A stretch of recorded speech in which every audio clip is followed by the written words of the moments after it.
Oi, pessoal, tudo bom? Como é que vocês estão? A gente hoje vai falar de um assunto que eu acho que é o divisor de águas, tá? Em química orgânica, a gente hoje começa a reação orgânica. Vamos começar por reação de substituição. Mas eu queria falar uma coisa que é bem importante. Antes de você estudar reação, faça uma análise. A reação não é difícil, mas é importante que você saiba assuntos anteriores, como, por exemplo, função orgânica. Então, se você está com uma dificuldadezinha em função orgânica, volta, assiste aqui as aulas de ácido, álcool, aldeído, cetona, as funções orgânicas, e aí você vai ficar bem mais preparado para a reação. Legal? Então, vamos lá, vamos ver como é que reação vem caindo nas provas, por exemplo, do Enem. Vamos lá? Vem fazer parte desse filão. Olha aí. Pessoal, a gente tem aqui, olha, a questão diz: nucleófilos são bases de Lewis que reagem com haletos de alquila por meio de uma reação chamada substituição nucleofílica, como mostrada no esquema. Aí ele dá um esquema onde ele bota R, que é o radical, né, com X, mais um nucleófilo afim de núcleo. Eu estou afim de quê? Quem é que está no núcleo? Próton. Então, para eu estar afim de próton, que é positivo, eu tenho que ser negativo. O nucleófilo ele tem carga negativa. Ele quer ganhar o quê? Ele quer ganhar próton. E aí ele me dá um modelo, né, na prova do Enem, onde ele diz que vai haver aí uma substituição e você vai ter o nucleófilo reagindo com Rx, onde X é um halogênio. Aí ele diz, vê bem, vê que legal.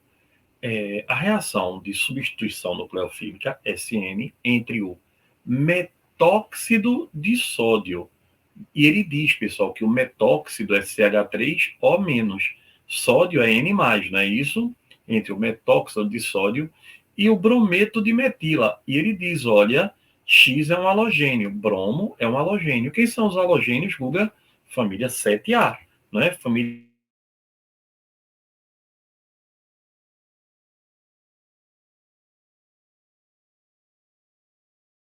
Dudu. Então, vem cá, vem comigo para eu fazer essa questão. Esse aqui, ele nos deu, isso aqui é o metóxido, que é o grupo met, um carbono, né? Óxido de oxigênio, metóxido de sódio. Tudo bem. E aqui, olha, a gente tem o quê? Bromo, que é o brometo de radical metil, um brometo de metila. Certo. Como é essa reação agora, Guga? Verinas deu um modelo, né? Eu sei que mais vai reagir com menos. Quem é menos? Bromo. Oxi, Guga, por que bromo é que é menos? É porque são os elementos eletronegativos, o que tem efeito indutivo negativo, que tem tendência de ganhar elétron, lembra? Fon, cló, bri, não é? Tem mais, né? Então, o bromo é um elemento eletronegativo. Então, o bromo vai se juntar com quem? Com o sódio, vai formar NaBr. E olha, o CH3O-, que é o metóxido, se junta com o CH3+, do momento positivo do CH3, do metil. Formou-se aqui a função éter, né? O nome desse cara é metoximetano, ou éter metílico, ou éter dimetílico. E aí a questão está respondida. Você vê que o Enem dá uma facilidade porque ele nos dá um modelo, né? Esse modelo facilita muito na hora de fazer a questão. Legal? Então, ó, pessoal, a gente tem aqui, ó, uma questãozinha que a gente viu que a resposta do Enem era a letra A. Certinho? Aí agora, pessoal, vamos estudar as reações de substituição. Mas antes, a gente precisa entender que para ter uma reação tem que ter uma quebra. E quebra é uma cisão. Vem cá.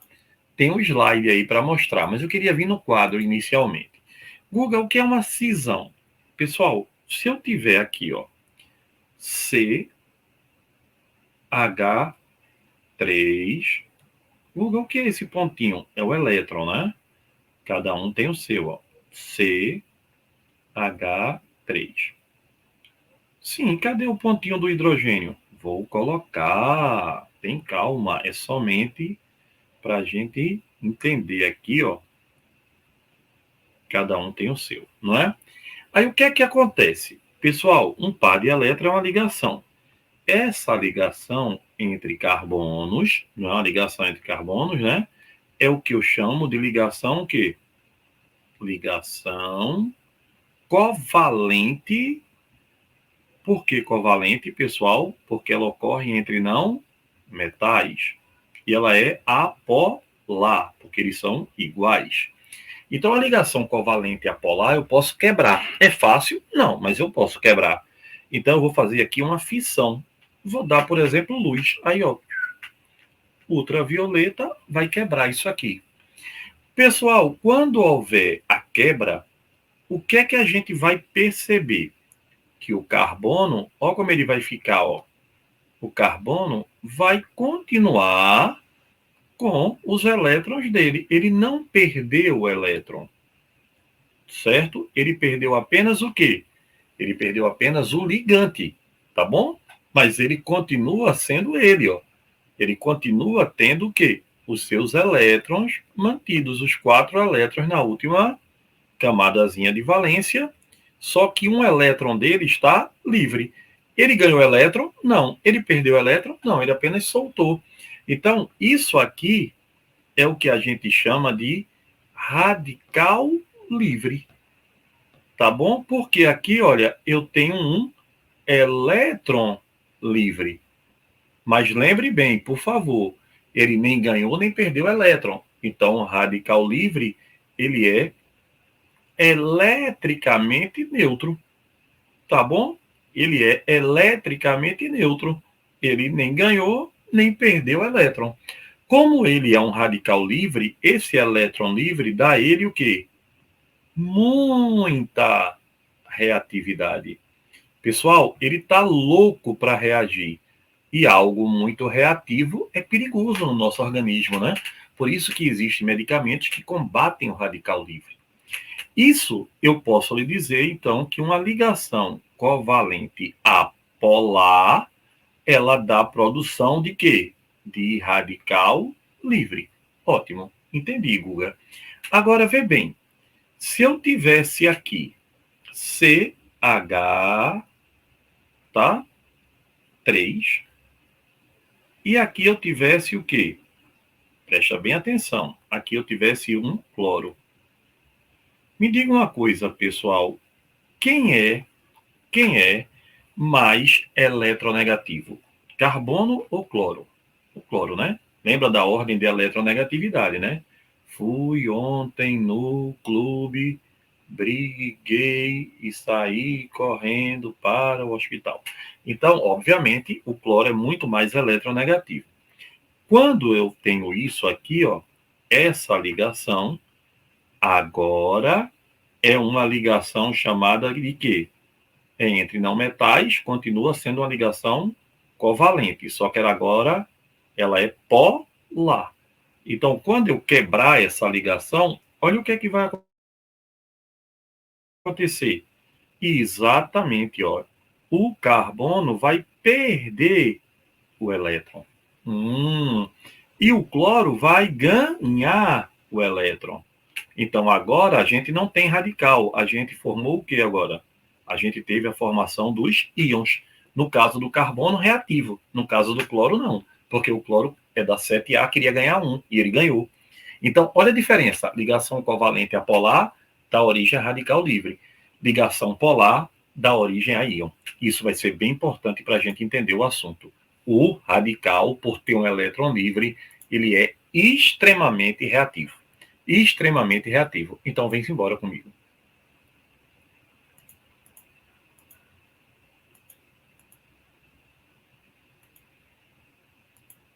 Vê bem, meu povo. Olha que legal. A gente viu cisão homolítica, homólise, é quando há uma quebra de quê?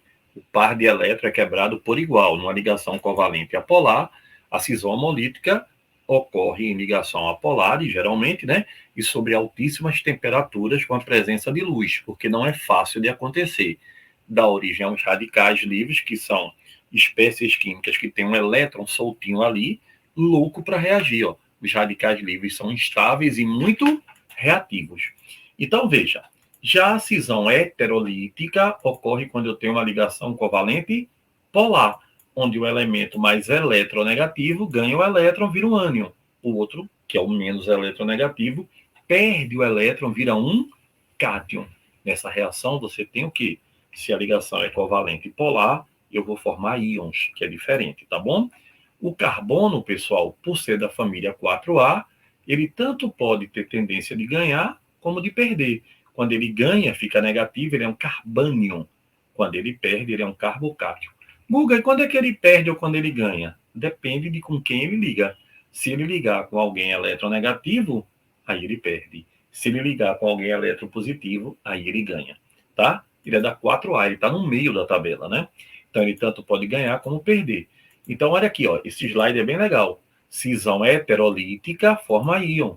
Cisão homolítica forma radical. O radical é o que, pessoal? Extremamente reativo. Numa reação química, o substrato é o que vai ser atacado, tá bom? Não esquece isso não. E o reagente é a espécie da química que vai atacar quem vai reagir. Então, o substrato é atacado e o reagente vai para cima. Legal? Então, o que é um reagente eletrófilo? É um reagente que quer ganhar elétron. Eletrófilo, afim de elétron. Então, se ele quer ganhar elétron, é porque ou ele é um cátion ou ele está com deficiência de elétron. E o nucleófilo é aquele que quer ganhar núcleo. Ganhar núcleo, ele quer ganhar próton. Ele quer ganhar quem está no núcleo. Então, ele quer ganhar um próton. Isso quer dizer que ele tem muito elétron, né? Então, olha aí, ó, pessoal. Reagente eletrófilo, reação eletrófila, quando ele quer ganhar elétron. E nucleófila, quando ele está com excesso de elétron. Olha aí os eletrófilos, ó. Cátions, tá certo? Cátions, ou então, olha aqui, ó, ácido de Lewis, que é a espécie que quer ganhar elétron. Tu assistisse na aula anterior. Assista aí na aula de acidez e basicidade, né? E nucleófilo, olha, é negativo, é ânion. Ou então é quem? Base de Lewis. Base de Lewis está cheia de elétron, tá doida para dar. Quem quer dar elétron é porque quer próton. Então é nucleófilo. Não esquece esse quadrinho não, tá? Não é para decorar não, é para entender. Então olha aqui, pessoal. A base tem elétron sobrando. Então ela é o quê? Nucleófilo. E o ácido está precisando de elétron. Então ele é o quê? Eletrófilo, segundo o conceito de Lewis. Tá bom? Importante, né, pessoal? Aí vê bem.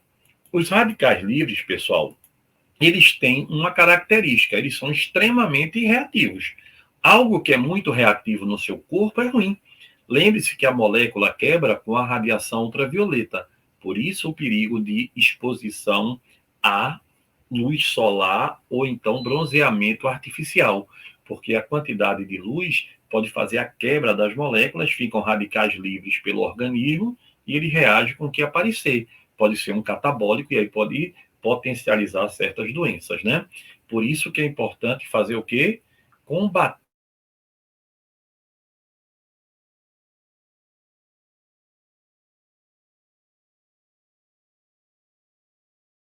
alguns alimentos combatem alguns antioxidantes, como, por exemplo, o licopeno, flavonoides, os ácidos graxos, beta-carotenos e algumas vitaminas, tá? Aí, pessoal, vamos agora começar a reação. Estão prontos? Então, deixa eu olhar para tu. Acho que esse início foi bem importante, né? Agora a gente vai ver as reações de substituição. Pessoal, reação de substituição ocorre com compostos que são pouco reativos. Guga, quem é que é pouco reativo? Alcano, que é parafina, né? Pouquíssimo reativo, porque a ligação tem baixa polaridade. E os aromáticos, como o benzeno. Lembra que o benzeno ele é tão pouco reativo, né, por culpa da ressonância, que é a deslocalização do elétron da dupla, do elétron pi, que dá a ele uma estabilidade. Então, já sei que substituição vai ocorrer com quem? Alcanos e com o benzeno. Não é legal? Então, vem-se embora, vem comigo. Olha aí, pessoal. Quem é que sofre substituição? Alcanos e benzenos, principalmente. Mas pode ser aleto de alquila, álcool e pode ser também os ácidos carboxílicos. mas foque em quem? Alcano, benzeno e nos haletos, tá? Então, bora lá. Primeira coisinha que eu queria que você entendesse é que a reação de substituição é uma troca, ó. Eu tenho aqui um hidrocarboneto, né, um alcano, com um composto AB qualquer, vou trocar o hidrogênio por um A e vai para o outro lado o composto. Então, a primeira reação de substituição que a gente vai estudar é uma substituição chamada halogenação. Vem cá para eu te mostrar uma coisa. Vê. Pessoal, imagine que eu tenho aqui um metano, certo? CH4. Bem bonitinho, né? Nosso metano. Uhum. E aqui eu quero colocar um cloro nele, certo? Aí lembre-se que tem que ser na presença da luz, né? Com temperatura e tal. Ligação covalente apolar, vai sofrer uma cisão homolítica, aqui vai quebrar, e aí eles trocam, ó, o cloro vem para cá e o hidrogênio vem para cá. Então você vai ter, ó, a formação de um haleto. Tá vendo? Isso é uma substituição. E aí eu te pergunto, Guga, por que alcano sofre substituição? Vê como tudo casa. Radical livre é muito reativo. Alcano é pouco reativo. Então, para que eu reaja com alguém que não quer reagir, por exemplo, alcano não quer reagir. Eu tenho que colocar alguém que seja muito reativo para dizer, bora ser alcano, bora reagir. Alcano, não estou com vontade disso aí não. Bora! Vai reagir sim. Então, para que eu reaja com alguém que não quer reagir, como é o caso dos alcanos, como é o caso do benzeno, eu tenho que botar um radical livre, que é muito reativo. Guga, se eu quiser trocar outro hidrogênio, eu posso trocar? Posso. A segunda etapa da reação, ó. Eu continuo com o cloro em excesso, e aí, olha, eu troco o segundo hidrogênio pelo cloro, na mesma condição. Aí vai ter, ó, CH, C, aí, ó, Cl, Cl, outro HCl formado. Gug, se eu quiser trocar outro, eu posso trocar? Pode. Você pode trocar quantos você quiser. No caso, os 4, né? Então, a gente tem essa probabilidade de trocar aí. Vamos embora? Então, ó, a halogenação é quando eu troco por um halogênio. O que é um halogênio? É um elemento da família 7A. Flu, cloro, bromo, iodo e tal. Astato para baixo é radioativo, não é uma boa ideia. Sim, Guga, os alcanos são pouco reativos, certo? Então são atacados por radicais livres, certo? Os radicais livres são muito reativos, certo? Então, para que eu reaja com alguém que é pouco reativo, eu tenho que ter alguém que é muito reativo. Legal. Olha, essa reação é feita com cloro e bromo, tá? Na presença da luz, na luz ultravioleta e sob temperatura, já que é uma reação difícil. Guga, por que cloro e bromo? E o flúor? E o iodo? Flúor é o elemento mais eletronegativo, então ele é reativo demais. O que é que vai acontecer? A reação explode. E o iodo é tão pouquinho reativo, então a reação demora demais.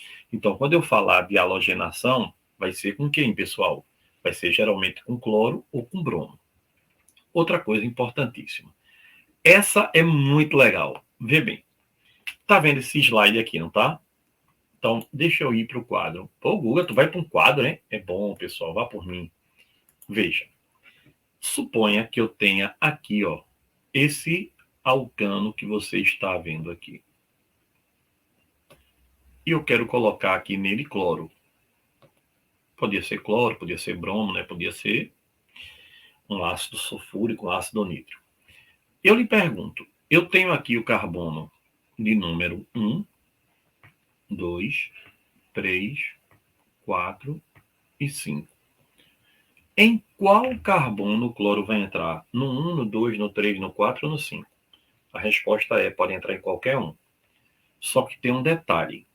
Preste atenção, para tudo aí. Esse carbono é um carbono primário, esse é um carbono secundário, esse é terciário, esse é primário e esse é primário. Gustavo, tem alguma diferença? Tem. Quando o carbono é primário, ele recebe elétron apenas de um lado da cadeia. Por que de um lado da cadeia, Guga? Porque lembra que a cadeia carbônica, ela tem um tal de efeito indutivo positivo, ela empurra elétron. Então, o carbono recebe de um lado da cadeia. Quando ele é secundário, ele recebe elétron dos dois lados, que a cadeia empurra, né? E quando ele é terciário, ele recebe dos três lados da cadeia carbônica. O que é que eu quero que você entenda? Qual é o carbono que recebe mais elétron? O terciário. Sim, Google, e qual é a vantagem disso? Se ele recebe mais elétron, ele fica mais reativo. Então, tem uma ordem de reatividade que é sempre nas reações de substituição, o carbono terciário é mais reativo que o secundário, que é mais do que o primário. Então, a reação aqui vai acontecer prioritariamente no carbono 3, a substituição. Então, o cloro vai entrar no carbono 3, porque ele é o mais reativo. Logo, vai produzir todo mundo? Vai. Mas qual é o que vai produzir em maior proporção? Em maior proporção, vai ser nesse daqui, ó. Vai ser no 2-cloro. Tá vendo tu? 2-cloro, 2-metil, butano. Se eu lhe perguntasse numa prova, esse é o único produto? Não, não é o único, mas é o produto que vai acontecer em maior proporção. Exatamente. É o que vai acontecer em maior proporção, porque, pessoal, porque ele é o mais reativo. Lembre-se disso, tá? O cara sempre vai o quê? Entrar no carbono mais reativo. E qual é o carbono mais reativo? A ordem é terciário, maior que secundário, que maior que primário. Nesse caso aqui, ó, eu só tenho um secundário, entendeu? O produto principal. Não é o único, é o principal. É o que vai dar em maior proporção. Tá legal? Carbono secundário e carbono primário por último. Guga, e composto cíclico? Pessoal, o ciclano tem um detalhe que é bem importante. Quando ele tem 3 ou 4 carbonos, ele é muito tenso. Ele tem muita tensão no anel, então ele quebra com facilidade. Como ele quebra com facilidade, ele é estável, instável. Então, o ciclopropano e o ciclobutano, eles têm uma reatividade maior. Eles quebram com facilidade, tá? Então, quem é mais instável? O ciclopropano, o ciclobutano, e daí para frente a turma é estável, tá? Só com 3 e 4 carbonos, porque há uma grande, o quê? Tensão anelar, ele quebra com facilidade. Então, ciclopropano e ciclobutano são reativos. E o benzeno? Pessoal, o benzeno tem ressonância, então ele é pouco reativo, tá? Então, se ele é pouco reativo, ele reage por substituição. Eu teria um hidrogênio, no lugar botei um cloro. Eu não mexo no anel de um modo geral, tá? Eu não mexo no anel. Lembre-se que o benzeno tem ressonância. O benzeno, ele é um hidrocarboneto líquido a temperatura ambiente. Ele tem o quê? Fórmula C6H6. Ele tem uma estrutura plana e cíclica, muito venenoso, e tem ressonância, que é deslocalização da ligação π. Isso dá ele estabilidade. Então, olha, pessoal, os hidrocarbonetos, eles podem sofrer, os alcanos, né? Podem sofrer reações de quê? Substituição com halogênio, que é halogenação, com ácido nítrico, que é nitração, com ácido sulfúrico, que é sulfonação, e aí vai. Tudo que acontece com o alcano pode acontecer com os ciclanos de 5 ou mais carbonos. Por que não acontece com os ciclanos de 3 ou 4? Porque quando ele tem 3 ou 4 carbonos, ele é muito tenso, então ele pode quebrar. Se ele pode quebrar, a reação dele não vai ser de substituição. Quando eu reagir, ele quebra. Então ele não substitui. Então, preste atenção. A reação de substituição ocorre com alcanos aromáticos ou com ciclanos com 5 ou mais carbonos, 5 ou 6 carbonos, porque eles são estáveis, então eles substituem, tá? E olha aí nos aromáticos também. Então entenda, quais são as substituições que a gente tem, pessoal? Pode ser com halogênio, halogenação, com ácido sulfúrico, aí a gente chama de sulfonação, com ácido nítrico, nitração. Legal? Então, olha aqui, ó. Tem uma reação chamada reação de Friedel-Crafts, que ela ocorre com os aromáticos quando está na presença de um ácido de Lewis, tá? É uma substituição catalisada por um ácido de Lewis, que é um eletrófilo, um reagente eletrófilo. Então, uma reação catalisada por um ácido de Lewis, tá bom? Então, aqui, ó, acilação, vou colocar o radical acil no aromático, ó, não mexo no anel, tá vendo? Não mexo no anel. E o catalisador é um ácido de Lewis. Então, isso é uma reação de Friedel-Crafts. Tranquilo? Então, pessoal, até aqui eu acho que todo mundo está entendendo. A aula é um pouquinho longa, né? Mas vale a pena você assistir. Guga, eu posso assistir de mais de uma vez? Pode, né? O ideal até que você assista de pouquinho mesmo. Deixa eu fazer aqui um pequeno resumo para você do que a gente viu. Vem cá. Deixa eu cantar. Olha que bonitinho, pessoal. A gente acabou de ver que os alcanos são um pouco reativos. E quais são as substituições que a gente vai ter? Olha aqui, ó. Posso substituir por um halogênio, olha aí, um hidrogênio por um halogênio. Aí eu chamo isso de quê? Halogenação. Posso substituir pelo ácido nítrico, aí eu chamo isso de quê? De nitração, forma um nitrocomposto. Posso substituir pelo ácido sulfúrico, dando um ácido sulfônico, chamo isso de sulfonação. Guga, posso substituir um hidrogênio ou mais? Pode substituir quantos você quiser. Não esqueça disso, tá? Primeira etapa substitui 1, segunda etapa substitui 2, terceira etapa substitui 3 e assim vai. Vamos para o quadro aqui que eu queria mostrar uma coisa. Eu falei agorinha que os compostos aromáticos, eles podem sofrer o que, pessoal? Prioritariamente substituições. Legal? Legal. Guga, e se eu tiver aqui um radical aqui em cima? Eita, boa ideia. Lembrei, você lembrou legal agora. Veja, suponha que eu queira colocar aqui, nesse cara, uma reação dele com por exemplo, um cloro, nos dois casos. E aí tu vai dizer, sim, e daí, Guga? Vai dar alguma diferença? Vai. Esse grupamento que está preso ao benzeno, ele é chamado de orientador. Certo? Orientador. E ele vai indicar onde o cloro entra. Se você parar para pensar, você vai lembrar que no benzeno a gente tem essa característica aqui, ó. Se eu tiver aqui um radical, essa posição é chamada de orto, essa é chamada de meta e essa é chamada de para. Aqui é orto e aqui é meta e ali é para. Então, o cloro pode ir para orto, pode ir para meta ou pode ir para. Exatamente. E quem vai determinar é o radical. Aí eu te pergunto, pessoal, esse radical aqui, quem é mais eletronegativo, carbono ou hidrogênio?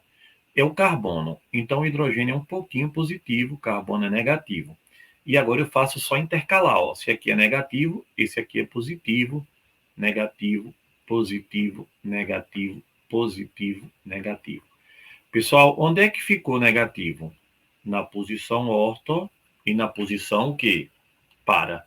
Então, CH3 é chamado de orto para dirigente. Ele é um dirigente, ele indica que a reação vai ocorrer em quais posições? Na posição orto e na posição para. Gustavo, como é isso? Tu pode mostrar? Posso ver. O CH3 aqui, né? Onde é que o cloro vai entrar nos dois casos? Vai entrar no primeiro aqui, ó, no orto, e aqui vai entrar na posição para, mais HCl. Então, não vai entrar no meta? Não. Ele vai indicar que o local onde está negativo, onde está melhor de entrar, é orto para. NO2, vem cá. Oxigênio é mais eletronegativo do que nitrogênio. Então, aqui agora é o quê? Oxigênio é negativo, nitrogênio é positivo. E aí tu intercala. Ó. Quais são as posições que ficaram negativas? Apenas aqui. Que posição é essa? Aqui é a posição meta. Não é verdade? É. Então, ele só vai orientar para a posição meta. Então, pessoal, quando eu tiver um grupamento aqui, ele indica onde a reação ocorre. Se ele é orto para ou se ele é meta. Das duas, uma. Ou você faz do jeito que eu fiz, ou você memoriza. Vem cá para eu te mostrar. Olha que bonitinho.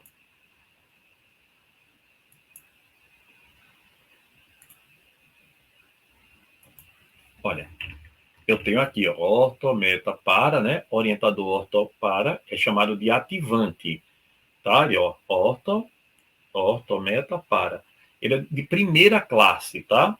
O orto, para é de primeira classe, porque eu dou duas possibilidades. O meta, ele só dá a posição meta, então eu digo que ele é de segunda classe. Preconceito químico aqui. Então, vê, pessoal, como é que eu identifico? Você viu como eu fiz no quadro, né? CH3, o hidrogênio é mais positivo, carbono negativo. Aí eu intercalo, ó, negativo, aí, ó, então aqui é positivo, positivo, negativo, e você vai colocar nas posições onde estão negativos. Então ele é orto para dirigente. Se eu tiver aqui, ó, uma reação nos homólogos de benzeno, a gente vai ter assim. A reação pode ocorrer no radical ou no grupamento. Oxê, veja, eu posso substituir o hidrogênio do CH3 ou do próprio anel. Como é que eu sei? Nesse caso, eu substituí do anel. Então, olha, no núcleo aromático, a reação ocorre se for o quê? No escuro, no frio e com catalisador ferro. Então, ó, ferro, ferro, escuro e frio. Aí é no anel aromático. Se for, qual é o outro caso, pessoal? Olha, se for com a luz ultravioleta e calor, não é no anel, ó, substitui no grupamento. Então a reação é fora do anel, se for com luz e calor. E é no anel se for com o quê, pessoal? Se for ferro, escuro e o quê? E frio. Legal? Ferro, escuro e frio. Ó. Ferro, escuro e frio. Ferro é o catalisador, escuro e frio. E mais um detalhe, lembre-se, tá? Orto para dirigente é quando eu tiver um grupo ativante. Lembre disso aqui. Quando eu tiver apenas ligação simples nesse grupamento, ele é orto para. Quando eu tenho dupla ou tripla, ele é meta. Pessoal, isso aqui que eu coloquei é super importante, tá? Isso aqui é super importante. Guarda bem isso aí na tua memória. Guga, e eu já vi um tal de substituição nucleofílica de primeira ordem e substituição nucleofílica de segunda ordem.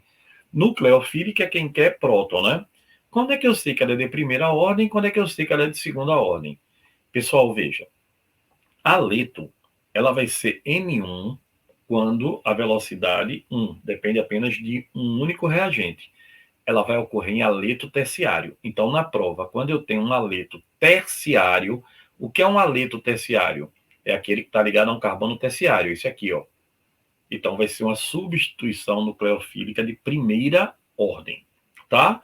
Então, quando é uma substituição nucleofílica de primeira ordem, quando eu tenho um aleto terciário. Olhou na prova, aleto terciário, substituição nucleofílica de primeira ordem. E a de segunda ordem? Segunda ordem é porque depende de dois reagentes. Então, é quando eu tiver o quê, pessoal? Quando eu tiver um aleto primário. Então, aleto primário é SN2, substituição nucleofílica de primeira ordem. E substituição nucleofílica de segunda ordem. Então, de primeira ordem é quando for o quê? Terciário. Segunda ordem quando for primário. Segunda ordem quando for primário. Segunda ordem quando for primário. O que é um aleto primário? É o que o halogênio está ligado a um carbono primário. Certo? Não esqueça disso, não. Outro detalhe é o alcino. Alcino verdadeiro é quando o hidrogênio está ligado a carbono da tripla, e alcino falso, que também é alcino, tá? É quando eu não tenho hidrogênio ligado diretamente ao carbono da tripla. Certinho, pessoal? Então, olha bem. É importante que você volte e dê uma olhadinha naquilo de orientação, tá? E lembre-se que a substituição é uma reação que ocorre basicamente com quem? Basicamente com compostos que são pouco reativos, como quem? Alcanos e aromáticos, e pode acontecer com os aletos também. Certo? Pesada, né? Assiste de novo essa aula. É importantíssimo para tu, tá? Beijo, pessoal. Valeu. Até a próxima.